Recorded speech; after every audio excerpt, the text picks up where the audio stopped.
Mont Cervin, Monte Cervino, otherwise known as the Matterhorn. It's a mountain which I've been wanting to climb forever. Probably the most famous mountain in the world, certainly the most iconic. Up until this point the stars never aligned, but I've given up waiting for the perfect conditions to arrive, because if I keep waiting I'll be waiting forever. But hopefully conditions today, well tomorrow, are good enough, and weather is good enough, so fingers crossed we get up it. But the way I've always wanted to do it is go up the Cresta Leone, or the Italian ridge, which is up here, then down the Hornli. But that's a logistical ball ache, and without just throwing a load of money at the problem, requires a hell of a lot of effort to get back round and being able to do it from just one car. So probably just gonna go up and down the Italian ridge this time. But been made slightly more difficult because the corral hut, which is at 3,800 metres, so halfway up the ridge, is currently closed this season for renovations, which means we're staying down at the much lower hut, around 2,800 metres, which the name has escaped me right now, but I'll put it on screen when I remember. So this is a bit of a luxury for me, because I'd usually be bivvying, but figured it'd be nice to travel really light for once, leave a bivvy kit behind, and yeah, stay in a bit of luxury. And this hut certainly is luxurious, which you shall see in a second. It took us fairly leisurely hour and a half to get here from Mont Cervin, so it's about 800 metres of height gain, but it's very, very quick. And to be honest, I'm slightly questioning whether it's worth the 60, 70, 80 euros, whatever it costs the hut, and we could have just slept in the car park and done it all in one go. But I guess it's always good to be sleeping as high as possible when you can for acclimatisation and all that, and any height gain is a bonus, so gaining 800 metres is definitely not to be sniffed at. It's still going to be a long, long summit day tomorrow. 1,600 metres of up and well over 2,000 metres of back down to get back down to the car, so yeah. Probably no bad thing having stayed in the hut tonight. So there's a small chance of rain tonight, which is also partly why we're staying in the hut. And as you can see now, the clouds are currently swirling around the mountains. But in theory it should clear overnight, and by the time we're summiting sometime in the morning it should be clear sky, which should be good. But it's not essential. Obviously you want the clear sky for the views, but the route is mostly free of snow now, so it's not essential you get the overnight refreeze. But yeah, it definitely helps. Of course, good visibility and clear skies, and indeed also a moon if it's up, makes route finding on the way up a lot easier as well, because it's a lot harder than you'd think for a ridge. There's a lot of dead ends and kind of false avenues. But anyway, that's enough chit chat. Let's show you the hut, and then it's time to relax and get an early night, because we're probably starting around 2 AM. So yeah, should be able to get plenty of sleep this time.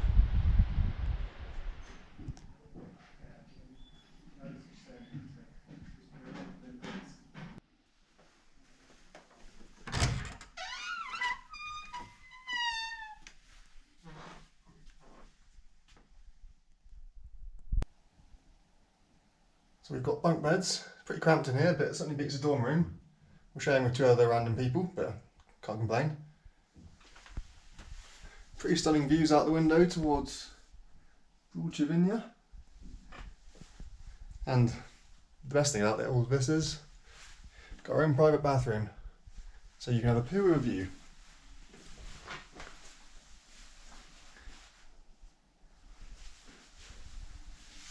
Not there's any use to me today, but even got a pretty good shower as well.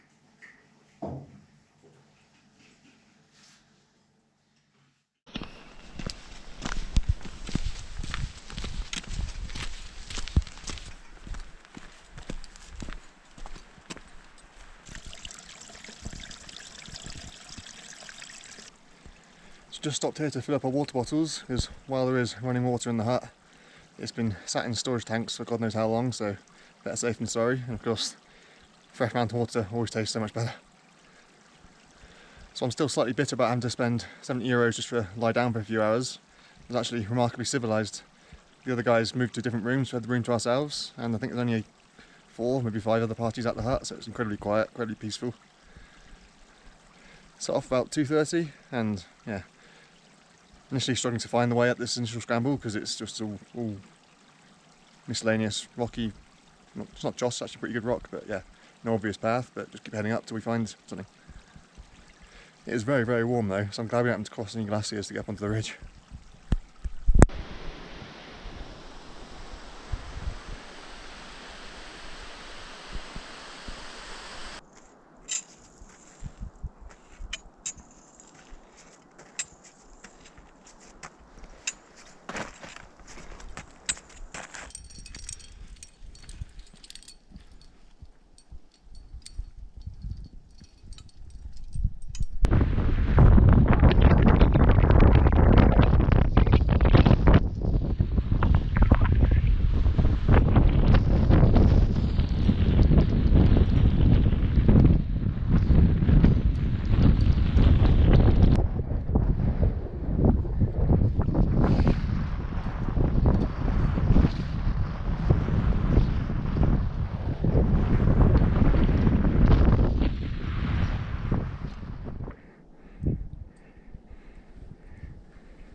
Keep going. Yeah.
Yeah.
So we had a complete change of plans right on the summit and decided to descend the Hornli Ridge after all and deal with the consequences afterwards. The consequences being it's now 3 AM and I've been awake for over 24 hours, but there we are. The logic being, having climbed up all the ladders and chains and fixed ropes etc. on the Lion Ridge, I thought it'd be absolutely heinous to try and descend them, and we only had a 30-metre rope which was not long enough to be able to abseil past most of the difficulties, so descending the Lion Ridge would have been much more difficult than descending the Hornli Ridge, which I'm sure it would have been, but descending the Hornli Ridge is really long and took absolutely forever, especially as the cloud came in and we couldn't see where we were going and we hadn't climbed that way, so we didn't know where we were going.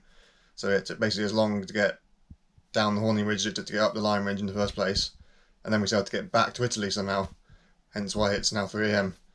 And yeah, the only option being to walk back. So we walked for absolutely miles and we're absolutely shattered, and now it's time for bed.